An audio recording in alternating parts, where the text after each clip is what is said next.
electronic crime has led to 1 trillion in losses last year. This fraud pandemic causes real suffering, both on the side of the victims, but also some of the perpetrators who themselves are victims often of human trafficking. The use of AI, language is not a barrier anymore. We need to work together, one team against digital crime. Hi, this is Carsten from Hacking Matters, where each week we look at the challenges in cybersecurity. Today, I'm coming to you with a call for action to do more against fraud.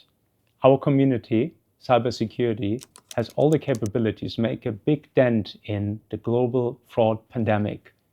We'll look at why fraud matters, how to prevent it, and how cybersecurity skills can be part of the solution. One headline number circulated recently is that electronic crime has led to 1 trillion with a T in losses last year. Now that aggregates a lot. Ransomware is in there, smaller hacking is in there, but a big chunk, the largest chunk, is fraud. Fraud against organizations and against individuals who often lose their life savings. This fraud pandemic causes real suffering, both on the side of the victims, who often are ruined financially after being defrauded, but also on the side of some of the perpetrators who themselves are victims often of human trafficking. From a few places in the world, fraud is perpetrated everywhere, but based on human victims who were trafficked to those places. In Southeast Asia alone, there's alleged around 200,000 modern-day slaves right now in camps that are not allowed to leave, where they get beaten when they don't meet their targets. And those are the individuals that perpetrate fraud, often in the countries where they're from because of the language, but sometimes also just globally. Now with the use of AI, language is not a barrier anymore. We as the cybersecurity community can do something about it, and I have started, and I want to encourage as many of you to do the same. If we look at fraud from the perspective of a company, not discounting the human suffering side, but companies are usually thinking more in terms of their own P&L. They think of 3 issues that fraud is causing for them. The first is financial loss. Obviously, fraud often steals money from your systems, sometimes very significant amounts. In the case of CEO fraud, some companies have gone bankrupt based on individual fraud cases. So financial loss is the obvious one, but it might not be the biggest one, because the second impact that fraud has on an organization is generally an innovation slowdown.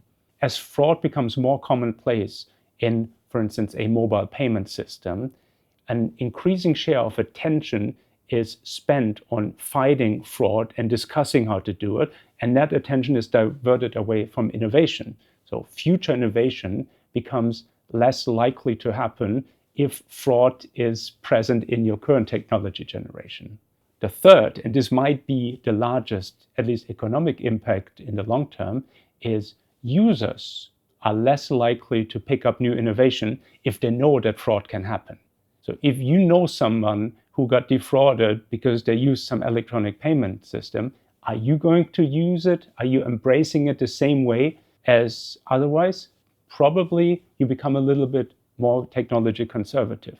And knowing that of $1 trillion loss globally, a big chunk is attributable to fraud, everybody knows someone who got defrauded electronically. So everyone, by and large, is more technology conservative. Our societies are progressing less fast into innovation than they otherwise could be. So these 3 levers: you lose money directly, you lose your appetite for new innovation as a company, and users are less likely to use your electronic products. All 3 have big economic ramification, but only the first category is actually factored into the $1 trillion number. So the actual losses might be larger yet. So I think I've made my point clear that this is one of the large societal challenges right now, and we have to do something about it. How do we do something about it? Generally think of this again as 3 different strategies that complement each other. We can either prevent that fraud happens in our system through technical or organizational means. We can warn users about fraud so that technically it's possible, but users don't fall for it anymore. Or we can recover funds later, so basically making us whole again. Now, all of these strategies are equally valid in terms of protecting from financial losses. However, they're not all equally applicable to the innovation slowdown and the user's technology conservatism. Only preventing fraud straight out helps you prevent the innovation slowdown and the technology conservatism. Because if you go out and warn users about your technology possibly being defrauded, please don't click here, please don't do this, of course, you're driving them towards technology conservatism. And if you can't prevent fraud and it happens and you recover some funds later, that ties up attention. That does increase the fear within your organization about new innovation. So you have to prevent the lion's share of fraud to be able to navigate into a more digital future. Diving deeper then into fraud prevention, what many companies call anti-fraud. What are we as security professionals, as hackers, supposed to do? Because fraud was traditionally always thought as a separate department. In banks, they're often attached to, for instance, anti-money laundering. In telcos, they're attached to revenue assurance. They're just never part of the security team, not yet. But that's changing. More and more organizations are merging them together, saying we have a team that is fighting with criminals out there on all frontiers, be it hacking, be it fraud, being money laundering. The criminals are trying to trick their way through our systems. We need to do something about it. And as security professionals, we bring a type of thinking into these joint organizations that others haven't traditionally brought.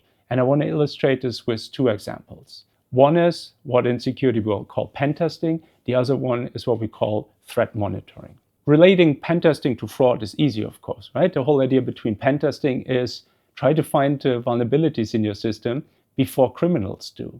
But fraud teams have not traditionally do this very much. So by engaging ethical hackers and say, try to do fraud in our systems and tell us how it was done so we can fix it, you do move yourself one step ahead of the criminals. Fraud used to be very reactive most of the time.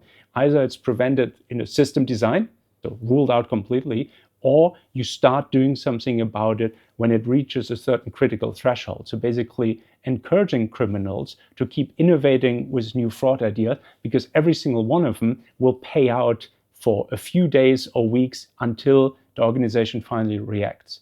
Flip that around, do the fraud innovation yourself. Always come up with new ideas how to defraud your own systems, thereby shortening the runway of the criminals, basically making sure that their investments don't pay off anymore. Yes, they might come up with new ideas, but chances are you came up with the same ideas around the same time and have almost no time window to abuse their new insights. So apply adversarial thinking, basically pen testing, on the area of fraud to really move ahead. It seems obvious to security people, but that's why I'm calling you to action. Most fraud teams are not regularly doing that yet.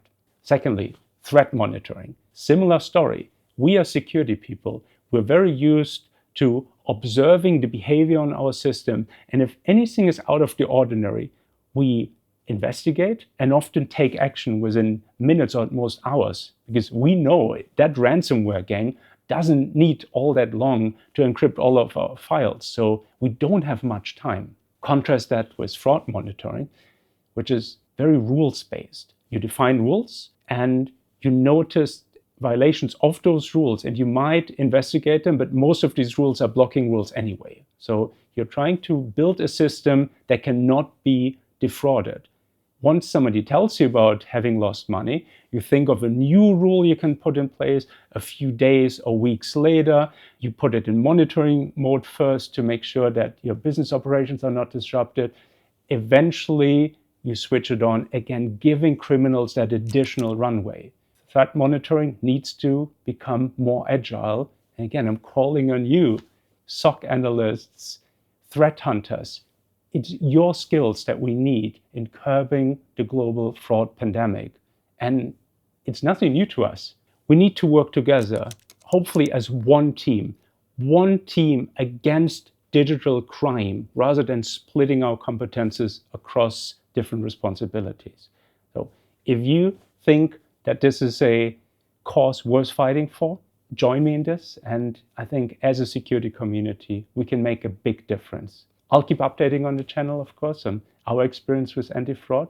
We started on this about a year ago, so I'm relatively fresh to the topic, but I'm seeing the impact that we can have, and so can you.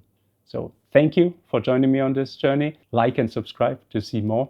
Any discussions in the comments are welcome. I appreciate any feedback, any questions, and I'll talk to you next week. Until then, happy hacking.